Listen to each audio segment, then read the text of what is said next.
to just go ahead and introduce both of our panelists that will be speaking on just their professional experiences of having crucial conversations in the workplace. So we have, again, two panelists here. We have Ms. Leshundra Robinson, and basically Ms. Leshundra, she's the co-founder and executive director of UCAN of Memphis, which is a nonprofit here in the city of Memphis.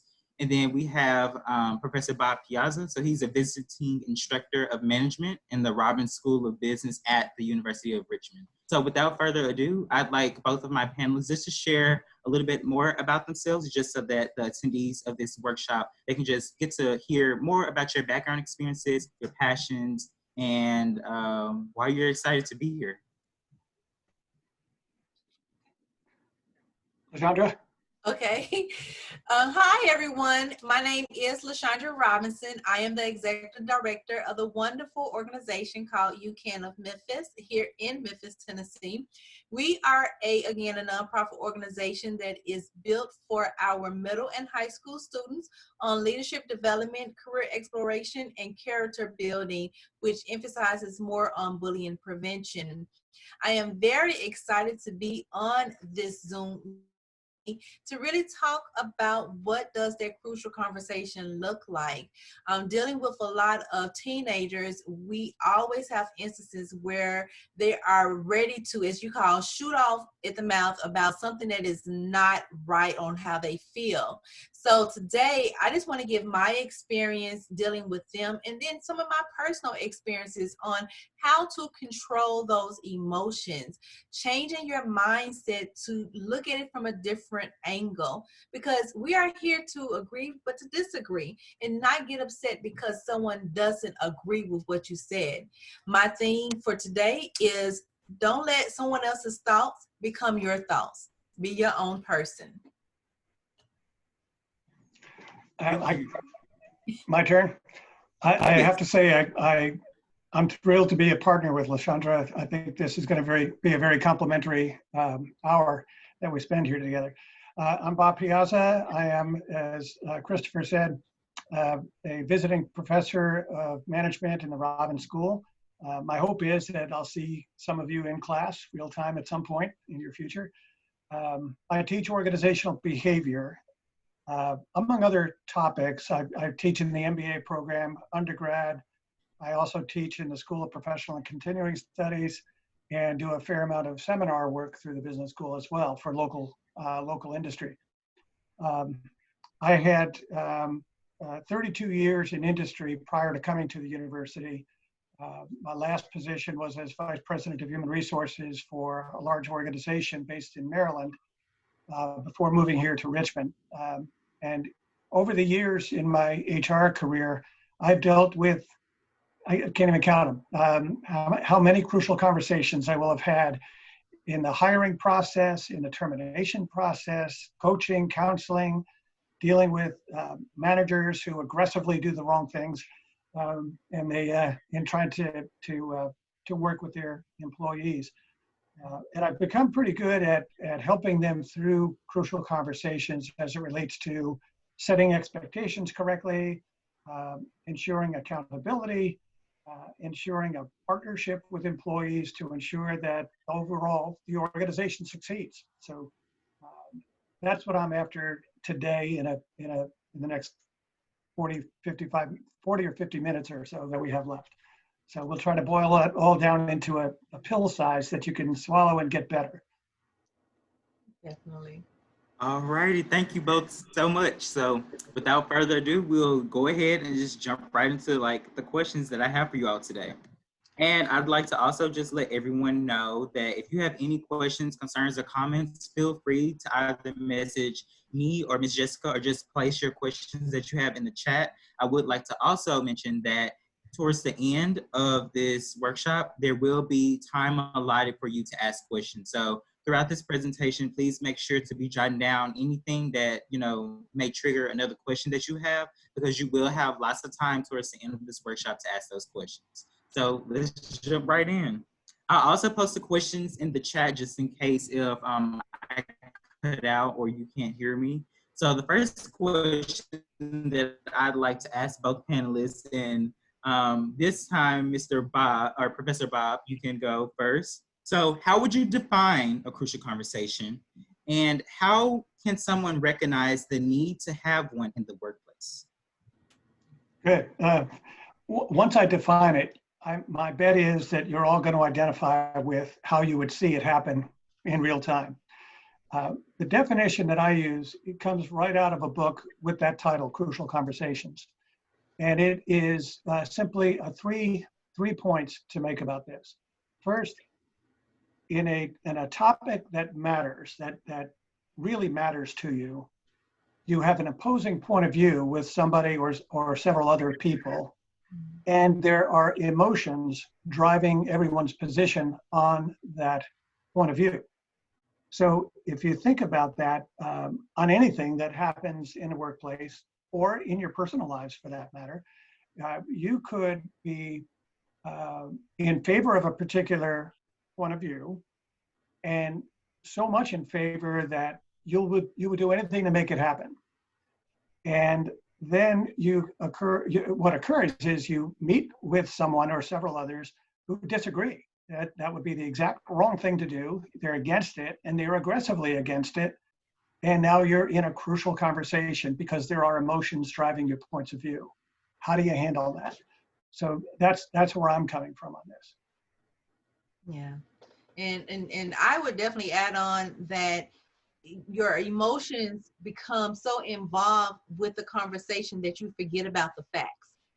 So when we're looking at the crucial conversation, we want to look at directly on what exactly is the situation, what's the problem, and how can we come along with a solution that we can come in common ground. We may not agree with it completely, but we can definitely come in common ground with it. So yes, emotions play a huge part in this crucial conversation, and you don't want to let too many emotions get involved with it that you forget even why you even having a conversation.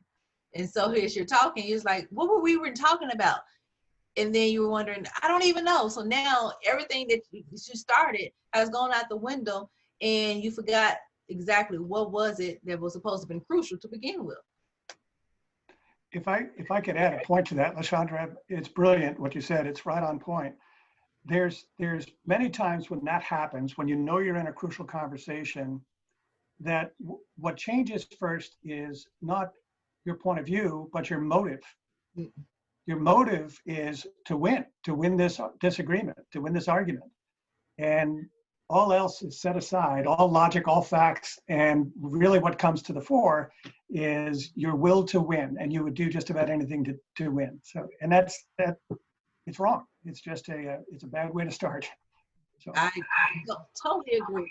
Because when you lose the motive and then you decide that, you know what, you're not winning, then like you said, you go by any means necessary to try to win. Right. And at the end of the day, you still haven't won because no one is really agreeing with it. And so you're still in a playground with yourself. Right. Yep. And the conversation takes two or more, right? That's right. Yeah. Thank you so much for answering that first question. And so for the second part, I'd like to ask, and then Ms. Leshundra, you could begin by answering this question. So it's quite a question. So listen closely. Describe a time in which you've had a crucial conversation in the workplace. Who did you have that crucial conversation with? What steps did you take to have that crucial conversation? And how did you feel before and after having that crucial conversation? And I've also posted it into the chat for your everyone's review. Okay. Because I know in response to the guide that Professor Piazza sent out to everyone, or yeah, he basically, yeah, and then Ms. Jessica and I, we sent it out to everyone. So basically, I know there was an aspect of that guide where it touched bases on like the 5, who, what, when, where, why, how. It touched bases on that. And so from that point that he made in that guide, because I know touching base is back on what you both were just mentioning, is that, you know, we can oftentimes, I believe, we recognize when we need to have a crucial conversation. However, when emotions are high, when the consequences could be severe, and when just the stakes are just high, just for both parties in general, we tend to lose sight of, you know, the main goal of what needs to take place between two or more individuals. So I'll stop talking now and let both of the panelists respond to the question. Go back when I received my first job straight out of college. When I went to, at that time, it was State Tech. And I got a job at Brothers Industries, which is a typewriter company where they made all the electronical things for businesses.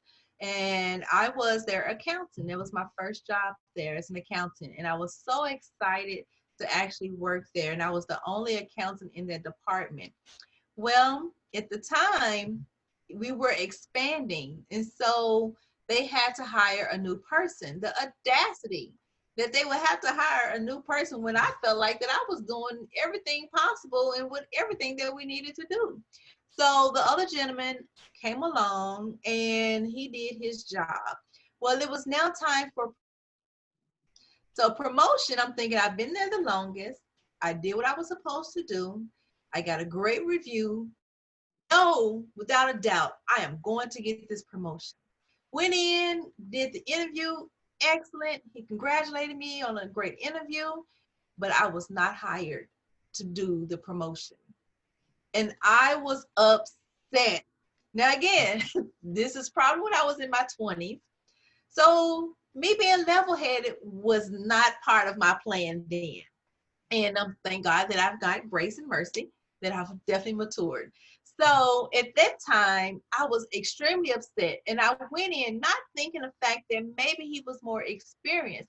Although I had been there the longest, but perhaps from the company that he came from previously, the position that was being promoted to needed more experience than what I had to offer. But I was not thinking like that. So when I went in, I was just upset because this man, I'm a woman, so I didn't took it in a different direction on why not get promoted. So I went into my manager's office, who was also a male, and I was extremely upset. And I said, you guys are just trying to stick together as a male, and you didn't want a woman to be above you. And I went in with emotions, not facts. And he was trying to explain to me what happened. I was not listening. I truly had a temper tantrum, and I'm ashamed to even say it, but I started throwing things off his desk. Yes, Chris, your mentee was, I was out for 20. I was really bad. I had a really bad temper in my 20s. I really, really did. Thank God for mercy, I'm telling you. So I went in and I was upset, and with true emotions, I did the opposite of what was supposed to happen. Needless to say, of course, not only did I not get promoted, but I also got fired. But I said, I don't care about you getting fired. I quit. Wasn't thinking at all that I actually need a job because I had a child at the time at the same time. So it was a lot of things going on within this crucial conversation that my emotions took over. And I did not even understand the facts that this gentleman was more experienced than us, and for what the level of promotion that they needed someone else that would be able to do the things that they needed for that particular job versus being at a level 1 accountant like I was. So after the fact, I happened to see them maybe a couple of years later. I saw the HR manager there, and who was a friend of mine at the time. And he was so shocked about what I did because it wasn't my character. But again, my emotions got over because I felt like that I was being discriminated because there were 2 men and they did not want the woman to be a new manager for this particular position. So when I saw the when I saw the HR manager later on, a couple of years afterwards, he explained to me that that wasn't the case at all.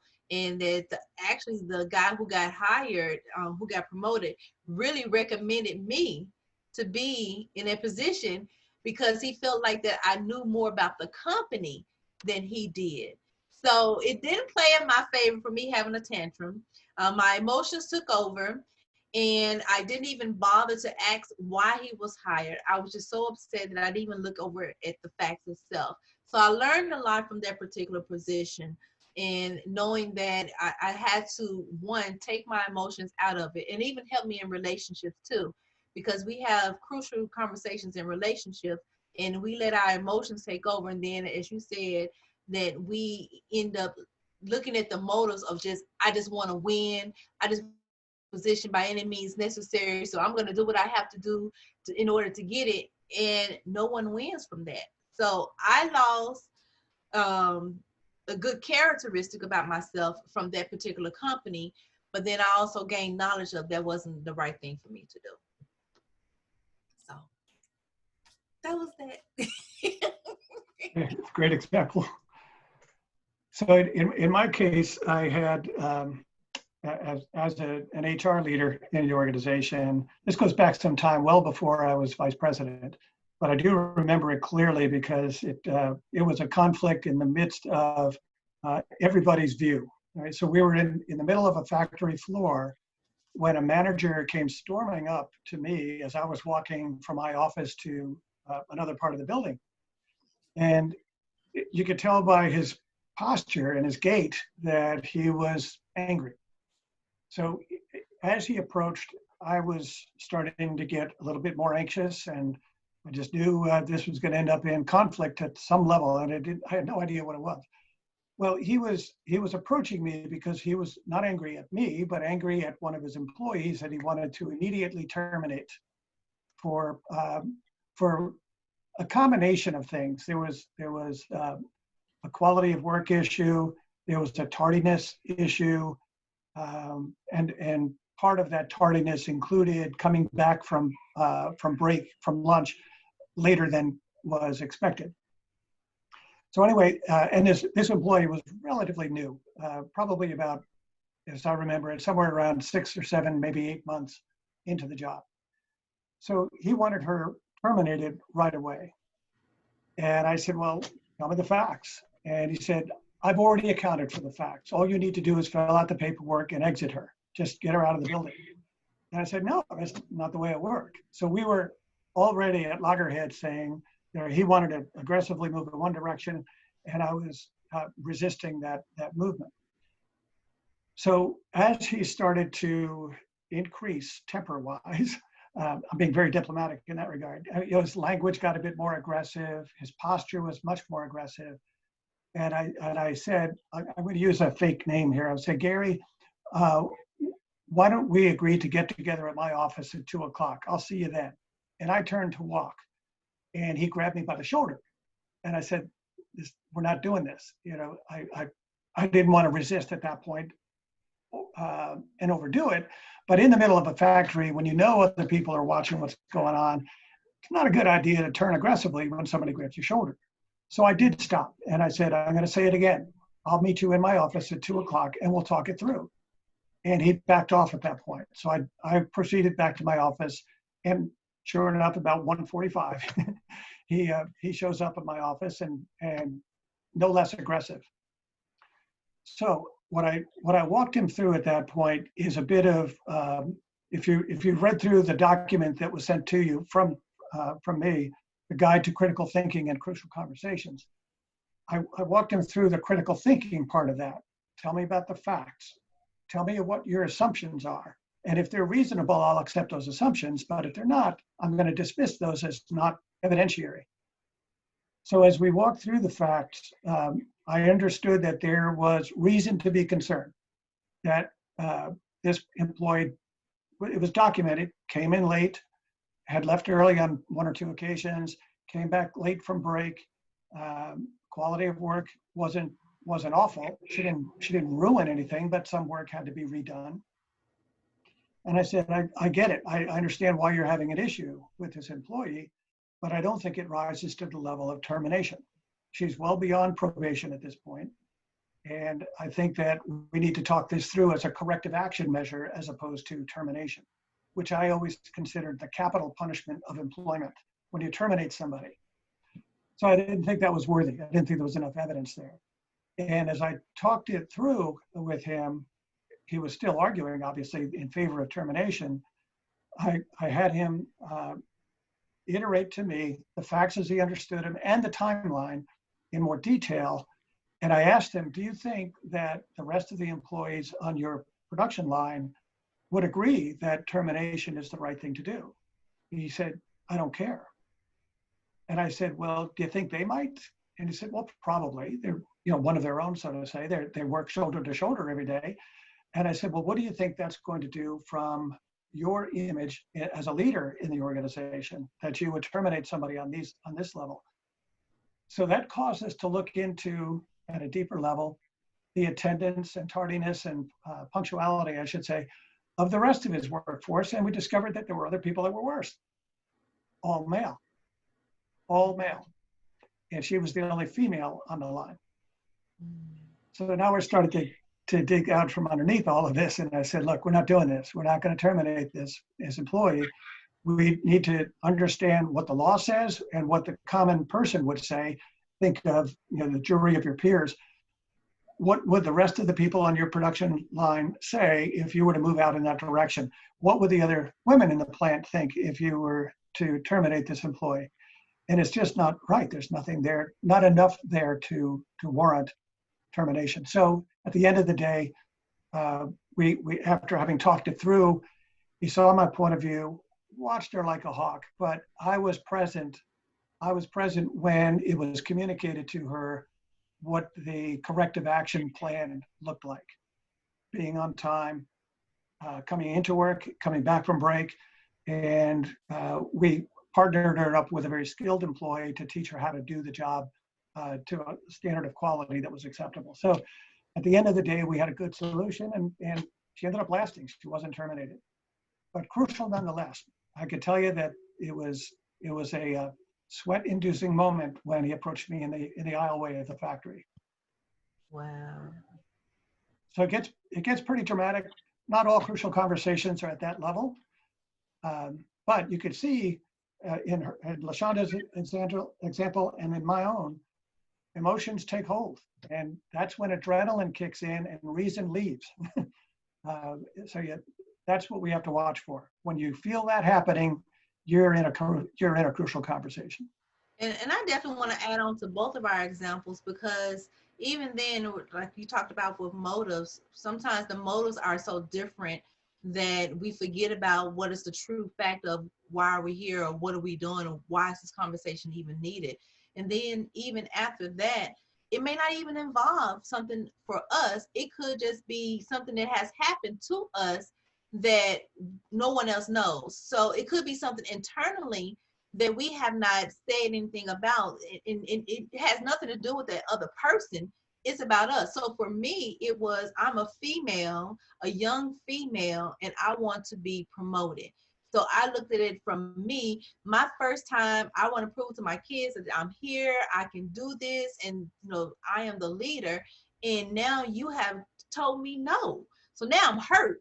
It has nothing to do with you, nothing about the facts, nothing about this other person. It's all about me. But because I have not expressed that, now I'm taking all that frustration from the inside, from internally, and now I'm displaying it on you.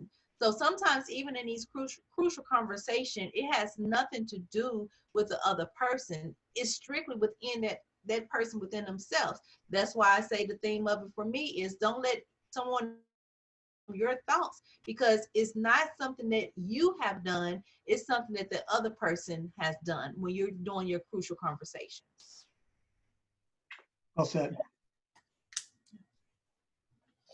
Christopher, does that answer the question?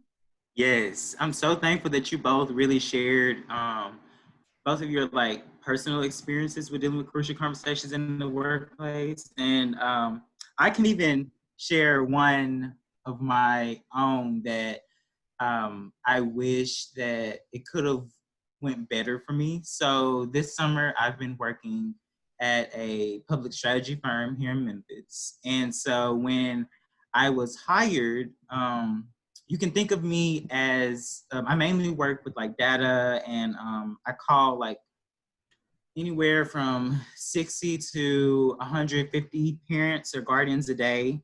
to help like get their kids registered for school and help them like expedite the registration process, along with just other like day-to-day like data things dealing with like Excel spreadsheets and making everything like more organized for the firm that I work for. And so it was definitely a different experience for me. And when I was first hired for this position back in May, I I had this feeling that just from walking into the office, I was like, I feel like I don't belong here, because it was a predominantly white office, and I didn't see really anybody who was Black or any other people of color for that matter. So already from the get-go, I recall feeling very anxious every time I walked into the office, and always feeling like I had to prove myself to the other colleagues and stuff, because for a long time they wouldn't even look at me. And I had never been in an environment like that before. So I found myself coming into work as early as like 8:30 and maybe leaving until like well after 5.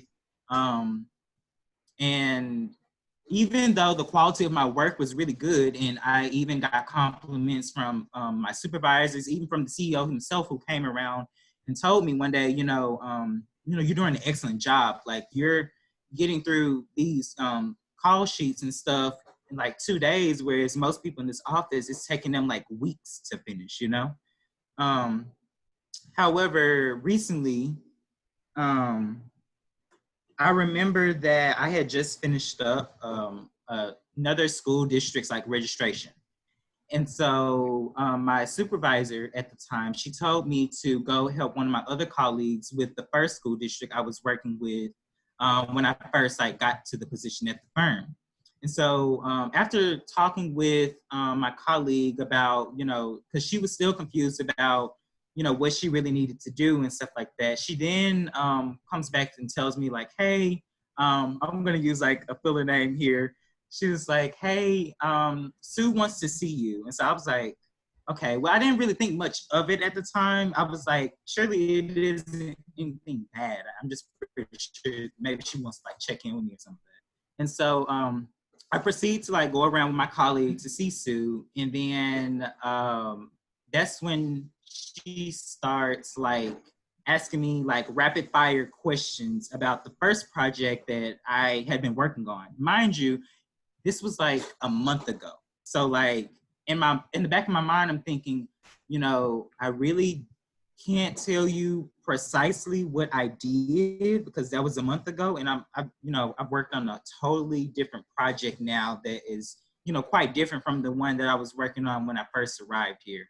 And so during, as she was like, I felt she was really grilling me during the conversation. And not only that, I also felt like she was condescending me a lot, just in the way how she spoke to me, and how she would be like slowing her speech almost as if I wasn't able to like comprehend what she was saying. And from that experience, like, I just felt really humiliated and embarrassed. And ever since then, like I've had to resign from that position because I just really felt that every interaction I was having with her, it was ending up with her basically going back on something that she's already said to me. And so it took me a long time to really separate the emotion out of like the events that transpired and things of that nature. And I think that's the hardest part about having crucial conversations, is because while I really wanted to go to her or just to somebody in the office to say like, hey, like, I really don't appreciate how I'm being talked to or treated in this office, I kept going back to, well, am I the problem? Are my feelings valid? If I say this, will I lose this job? And then like, since I need this job to, support myself and my family and stuff, where am I going to get another source of income, especially in the midst of, COVID-19? So I guess you could say it was avoidance. So I found myself like removing myself away from my supervisor's desk and like sitting apart from everyone in the office, because I was like, I don't know how to speak up or advocate for myself on my behalf. Because I was like, I've never, this is a totally different environment, you know, and I've never really seen like a how-to guide on how to like do things like this before, you know? So I really just want to say, long story short, that I appreciate you all for like giving your feedbacks and things of that nature, because the one good thing that I did take from my experience at the firm is that if I didn't feel, I think I do believe that I should have went to the supervisor who hired me, because he was a Black man, and he also knows one of my family members really well. And I felt like during the time when I did try to have a crucial conversation with him, I don't believe I communicated my message clearly enough. I know there was an aspect that Professor Piazza's guide touched on, is that in business communication, like your message has to have like the 4 C's, I believe it is. So like clear, concise, and I think it was 2 other ones. I can't quite remember the names of them, but I felt like, right. So I feel like concise, complete, concrete. right. So I felt like my message, it was really ambiguous, and that was one of the issues in him not really being able to help me mitigate what was really going on in the office. So I guess if I had to offer any advice to like my fellow bonders who are here in this Zoom call, is that, you know, while it may be scary to, you know, approach a supervisor or even another colleague in the office, I would say take time to tame your emotions, and, you know, just, you know, also as both Professor Piazza and Ms. Leshundra have said, you know, state, you know, just if you have to like write it down. I know that's sometimes what I do, just write down the facts of the situation, and then know like, okay, so you have the issue at hand, and then you have an argument that you have to build, right? And so then that also includes evidence. And so if you come with those things to the conversation, you know, like what the end goal of it is, then you won't necessarily leave that conversation feeling as if, you know, I've just made a bad problem even like worse. Well, this is probably incorrect grammar, but I haven't, you know, you're not making, what is it, like the tumor grow, if you will. So I'll stop rambling for now, but I just wanted to share my experience, because it's been difficult. However, I'm glad that I've had this experience early on, and that I've been just really working on this Crucial Conversations workshop, because it's definitely prepared me for what my life looks like post-grad. And I feel like most students, they really don't, I guess, get this Crucial Conversations experience until after they've graduated from college, when things are much more stressful, because now, you know, you're having to support yourself and pay bills and, you know, just adulting in general. Whereas when you're a college student, you know, you can always pretty much rely for the most part on your family to, like, you know, take care of you and things of that nature. Make sure you sign up for my class. I will. I will. So last question that I'd like to ask both panelists, and either one of you can jump in. Even Ms. Jessica, if you want to speak or say something, this is, you know, your time to shine too. What are 3 pieces of advice you wish someone would have shared with you earlier in your career about crucial conversations? And then, are there any books, videos, or other types of resources you found helpful in improving how you handle crucial conversations? And feel free to take a moment to or responding. I've also posted the questions in the chat. I can go if you like. Okay, so I do have my 3 favorite lessons. One bits of advice, I would say. The first is that all behavior is caused. Now, I'm not thinking of behavior in this context as anything that is pathological, and anyone that's got a that's impaired thinking-wise. What we would normally experience in a workplace, we should recognize the concept that how people behave, there's a reason for it. There's a cause that causes people. There's a cause that drives people to behave the way they do. And unless and until we figure that out, we don't have a real good grip on that relationship or on the argument or the conflict that we might be engaged with. And frankly, we don't even have a good grip on things that we agree on. So I think first understanding what's causing a person to behave as an ally or as an adversary, if we get to the root of that, we have a much stronger path towards a fully fledged agreement. That's point one. Point two, I would point to a very simple concept called, I refer to it simply as the 4 E's. And this came together in a variety of different ways from different people, where people say, well, his experience doesn't include what you need. And just like what Leshundra was saying earlier about not having enough experience for the job that she wanted. So this person has this bit of experience, you have that bit of experience. But guess what? You also come with a different set of education, credentials, and experiences. The schools that you've come from are vastly different. You might have common ground at the University of Richmond, but even with that, there's instructors that teach differently, different content as well. So education is different, experiences are different, and even the environments we all come from, right? So whereas I know people that are born and raised in major cities in the country. I have people that come from rural areas, people that are international, from different spots around the world. They come from different home environments. And when you add all of those up, the education you've had, the experience you've had, the environment you come from, it's no wonder we expect different things.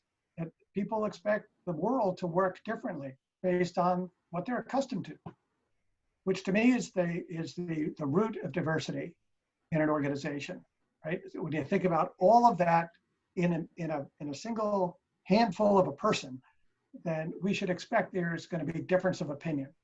And unless and until we understand that, we're not going to move forward very productively. And then finally, the last thing, and you alluded to this a moment ago, Christopher, that is, and I'll take this to my grave, slow down because we're in a hurry. And things that in a business setting, in any kind of an organization, they typically run at a pretty fast rate. Change happens, the phone rings in the morning and it changes your entire plan for the day. Things happen, and it happens at light speed. So we need to, particularly in relationships, business and otherwise, we need to slow down and think about what it is that just happened completely enough that we might even be able to create a script for how we're going to approach the next conversation with somebody. And slowing down gives us that opportunity to catch our breath, not say the wrong things, to try at least to say the right things, and in the right way. So capturing the emotional content and the actual subject content and blend them into a message that isn't going to make somebody else angry or go deeper into conflict. Does that make sense? So slow down, we're in a hurry. There's wisdom to that, and I'll take it with me forever. Chandra? Mine would be real simple. It's something such as breathe. Just take a deep breath. Before you're getting ready to start that conversation, breathe. Take it in, let it out, and then think about what you want to say. And don't let your emotions take over what you know are the facts. Don't let your emotions control you, because you lose focus, you lose sight on what you want to talk about and what are the solutions that you're looking for. And then, like you said, when you're thinking about what you want to say, be careful with the tone that you use. We often can say the right words. We meant what we said, but the tone came out so negative that I didn't even hear the words. I heard more of your body language and your tone. So when you're talking about your crucial conversations, you definitely want to look at your body language on how you're talking to someone, What is your tone that you're using to even get across your message? Do you want it to sound negative, or are you trying to sound positive and encouraging? Are you trying to state the facts, or are you truly showing your emotions, your anger through your tone? And making sure that you breathe even before, in between, and after. Because taking that deep breath will calm your mind down as well. That way you can start to think, because you can be so anxious and ready to talk that you're just going at 1,000 miles per hour, chance to breathe, and you really kind of forgot what you said yourself. So when they start to say, because you said this at the beginning, like, I don't even remember, you were talking so fast that you didn't even forget what you said. So like you said, take your time, breathe, state facts, not emotions, and watch your tone. And I love my mindset book here. I read this when I was in Miami and was going through a rough patch in my life. And this truly helped me out to understand some different mindsets of individuals. My mindset is not their mindset, and their mindset is not mine. So again, my thoughts are not their thoughts. Making sure that I understand where they're coming from and meet in the middle. And that way we can both kind of have a common ground on where we want to go with it. Leshundra, I could tell you that my mother, who's 95 years old right now, I could hear her voice saying, "It's not what you said, it's how you said it." You know, whose mother didn't say that to them, right?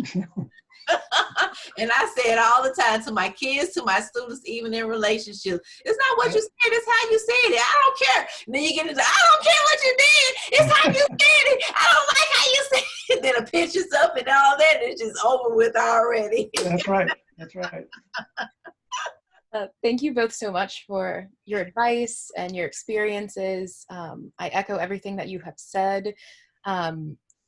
And I'll share just a little bit, because I coach a lot of the students on this call and other students in the program about how to have these crucial yet necessary conversations that can feel difficult in their internships, because they're not in a vacuum in their internship. So there's a lot of context in terms of having conversations with folks that are your supervisor, and inherent differences in power, and then being aware of how we want to show up in the workplace, and how that conflicts or either aligns with our identity and how we show up in spaces.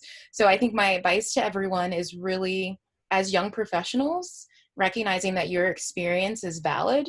Do not let anyone invalidate your feelings or your perspective.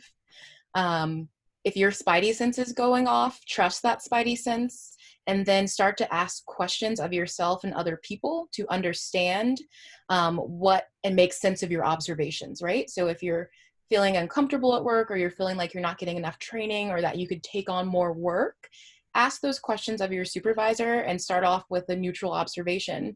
I'm noticing that the website seems cluttered. I have skill in the website development. Is that something that I could join in on, or other things like that? So trust your experience, ask questions, and be mindful of what observations you make, and just ask lots and lots of questions. As young professionals, we know you're not going to know everything. As someone in her 30s, I still don't know everything, and I don't ever want to say I know everything, and I want to always learn. So trust your spidey senses and ask questions and be curious. And with that, I will open the floor to questions, because I want to be mindful that it's 10 minutes till 2, and our panelists have so much wonderful experience and knowledge. I want you to be able to pick their brains, as Christopher and I have done in previous meetings with them.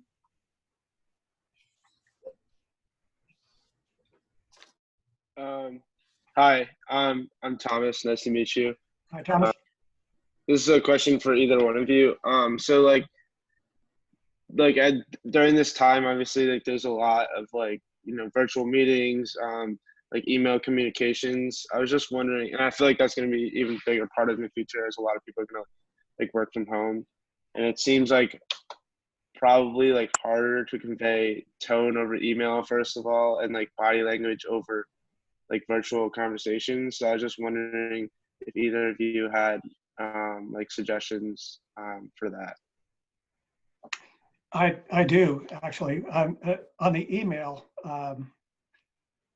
one of my tips would be to write the email without addressing the email first. So in other words, what I worry about is people hitting send too quickly when they haven't really vetted their thoughts. I call it a fat finger mistake. You just hit the send button and you regret it from then on. My point being, spell out your thoughts freehand without addressing, and then edit. And as Leshundra said earlier, the emotional versus the content part of that messaging, you want to make sure that you keep your emotions in check. Don't invalidate them. I mean, they're important for you to understand, but be careful about how that's going to be interpreted by the receiver. That's what matters most. Your emotions at that point, once you hit send, hardly matter. What matters is how it's going to be received on the other end. So, and especially if there's multiple people that you're sending it to. So I like the idea of getting your key thoughts down on the screen, taking some time away from that, walk away, think about it, come back, read it as if you were that other person receiving it, and say, and ask yourself, is the tone of this message equal to the content of the message to the degree that it's not going to cause greater conflict, right? And with that, I would say that one last tip on that is the concept of bluff, B-L-U-F, bottom line up front. So instead of going through all of your arguments in this email and having a reader scroll to the bottom to find out what your point is, lead with the bottom line right up front and then explain yourself. Yeah. It's a terrific way to write. And I'll, if I could add to it, it would be this. There's a concept called 3-9-27. In any single message, don't cover any more than 3 points and have it deliverable in 9 seconds or less using 27 words or less. Oui. That's a challenge. That's a really deep challenge when you're writing. And it's even worse when you're speaking. But if and you don't have to hold to those limits, but what I like is the discipline that it brings to your writing, especially. No more than 3 points that you can communicate in 9 seconds or less with 27 words or less. And that gets to that bottom line right up front. So take that for what it's worth. And I would even add on having someone or read it to someone else outside of that circle who you were going to send it to. I've had a friend who was so angry and she was ready to hit that send button so quickly. And luckily she called me and said, and read about what was going on. But when she read the email and I said, well, who are you angry at?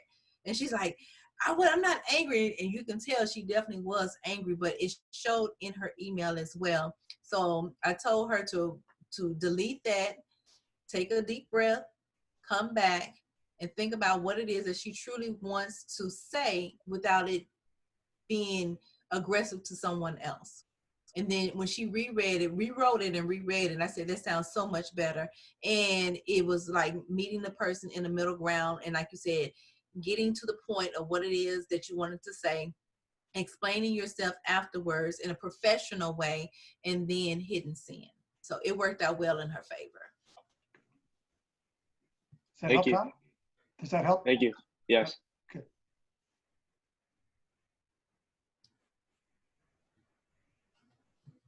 Any more questions, anybody? And if you don't feel comfortable saying them, feel free to place them in the chat, and Jessica or I will go ahead and say them for you.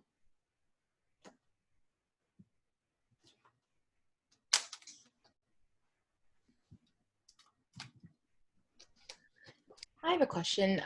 In thinking about our students' specific situation as young professionals and interns at different nonprofit government organizations, and just starting out in their professional world, what do you know now that you wish you would have known then? And you may have already expressed this, but as an 18 to 23-year-old, like, how do you show up in professional environments and be assertive and have difficult conversations when you need to have them?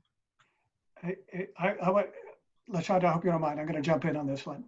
I've recruited a lot of interns in my prior career. And one of the things that I coached the hiring supervisors about, right, for the intern supervisors, is to start it well. Start the internship effectively by engaging in a discussion, not an interview anymore, because you've already selected the person, but a discussion about expectations. And what does winning look like during this internship? Or, you know, obviously when you graduate, you go to work full time. What does winning look like in this job? What am I accountable for? How does that work get done? How would, if, a year from now, when it comes time to do a performance review, how will I know I've done a good job? How will you know, boss, that I've done a good job? Okay, so right up front, I think it's an important stepping stone into an internship or a new job to understand expectations fully, not only about what's to be done, but how it gets done. Secondly, I love this concept. I call it the dynamic duo. You all know Batman and Robin, that idea. But what I'm after here is a dynamic duo between boss and subordinate. So you have a supervisor and an employee that have to work together, and the degree to which they're complementary and synergistic, they have complementary styles, complementary skills, interests, they take in information in different ways, but together they are more productive than 5 or 6 people. Right? That's a dynamic duo in mind, 2 people that could do more than 6 or 8. So the idea now is, how do you get to that level of understanding what I'm good at and what you're good at, and what you like to do, what you don't like to do, and how you can put that all together to be a terrific partnership. Conceptually, I think of it as partnering up with your boss. Does that make sense? Right? You're going to do this, I'm going to do that. Tell me why I need to do what I'm doing, so it informs you to do your job more effectively. And I want to send kudos to Christopher, because he answered that question. He's been in so many situations that, from what you just said, and I think that he should be able to answer that question. So Christopher? Okay. Okay, so yes. So let's see. I think ultimately it just comes down to the thing that I found really helpful from answering the question correctly is just I reflect on my days a lot. Anybody who knows me, they'll tell you like he's a thinker. And so basically at the end of each workday, when I get home and either I'm making dinner or cleaning up, you know, I think through 3 things, like what went well today, what didn't go well today, and what can I do better to ensure that I have a better tomorrow, if that makes any sense. And I feel as though if you ask yourself those 3 questions, those simple 3 questions, at the end of your days, then you can start having a plan of action that can definitely help carry you throughout whatever internship or job that you have. Now, I will admit that there are other aspects that tie into that, such as like maybe, you know, in my case, the thing that really needed improvement was having a crucial conversation with my supervisor, who I felt as though the way she talked to me, it wasn't part of effective communication because of her tone and her body language, you know. But I also realized in that, you know, there's an aspect of, you know, what are you comfortable with too? And it all goes back to the common saying of, you know, you have to become comfortable with being uncomfortable. And and also just practice makes perfect. And as long as you continue to just practice these skills early on, the next time when I need to have a crucial conversation with somebody, I'm not saying I'm going to storm in there with fire and like fireworks shooting, you know, behind me and stuff like that. But I will be more confident in my arguments, in my issues, and my motivations compared to this summer, if that makes any sense. So I would like to go ahead and respect everyone's time. We did have one more question a question from the audience, if one of you could answer quickly. So if you had to stage a perfect crucial conversation, what would it look like? What steps would progress in the conversation into resolution?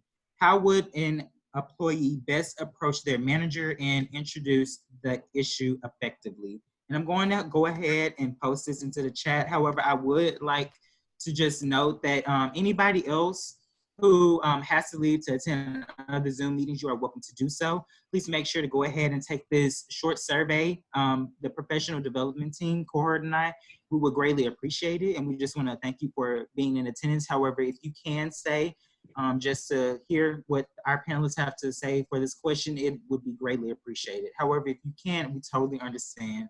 And we look forward to hopefully seeing you in one of our programming activities again. Okay, so now we can go ahead and go back to the question. I posted it into the chat. Yeah, I'm looking at it now. My point of view on this is no good conversation happens without it being safe to have the conversation.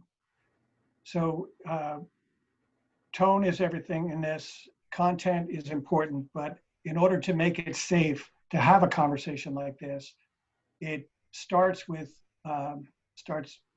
mutual purpose and mutual respect. So whoever it is you're having a conversation with, a peer, a boss, a subordinate, you've got to start out with respecting that person first and earning respect for yourself. Earning that respect for yourself. You can't command, you can't demand respect for yourself. You only can earn it, right? So that's point one. Start with that. And then once you've established the mutual respect, you evolve then to mutual purpose. What are we both here to accomplish? What are the reasons we exist in this organization? And how do we work more effectively to realize our mutual purpose?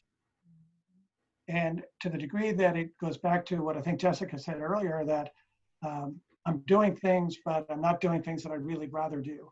Or there's other work that I could be doing in addition to what I'm already assigned, in which case there's purpose there. I want to help this organization succeed, genuinely want to do that. And I will achieve that mutual purpose if you'll just give me the opportunity to do so. But you're not going to get that opportunity unless you're covering your own work already. You got to be doing that well to earn the right to do extra work. Does that make sense? So it would start with respect. It evolves to mutual purpose. Then you could lay out what the conflicting points of view might be. What I'd like to do is more, but I don't feel like I'm getting the opportunity to do that. It's all me. That's what I'm thinking about. Can you help me understand what I can do to get this other work that I'd really like to do? I agree with that. I found this one. 10 takeaways from crucial conversations. 1 is safety first. When stakes are high, opinions vary, and emotions run strong, it's important that everyone involved in conversations feels safe. So you want to make sure that you are in a safe environment. Let the facts lead. We've already discussed that. Look within yourself. Conversation, you don't want to constantly keep putting the blame game on someone else. You want to also look within yourself to make sure that 1, you're controlling your emotions, 2, you're controlling your facts, and 3, that you're controlling your body language and what you're saying. That's including your tone. Find your mutual purpose. You may not always agree with what someone says, but you want to find your common ground. So find your mutual purpose. Curiosity is the key. Just like Ms. Jessica said, ask as many questions as possible. If you don't know, you're unsure, maybe you heard something that wasn't right, or maybe you misinterpreted what someone said. So you want to say, let me just clarify, this is what you said. So make sure that you ask plenty of questions. Watch your words, that's including your tone. We cannot say enough. They can make or break the entire conversation, especially when it's crucial. Your tone, your body language, they say more than what you say verbally. So watch your tone. Also, what you say versus what they hear. Again, if they say something you're not for sure, say, I want to make sure this is what I heard you say. And then that way I said this. Oh, okay, I just wanted to make sure. I just wanted to verify because I didn't quite understand what you said.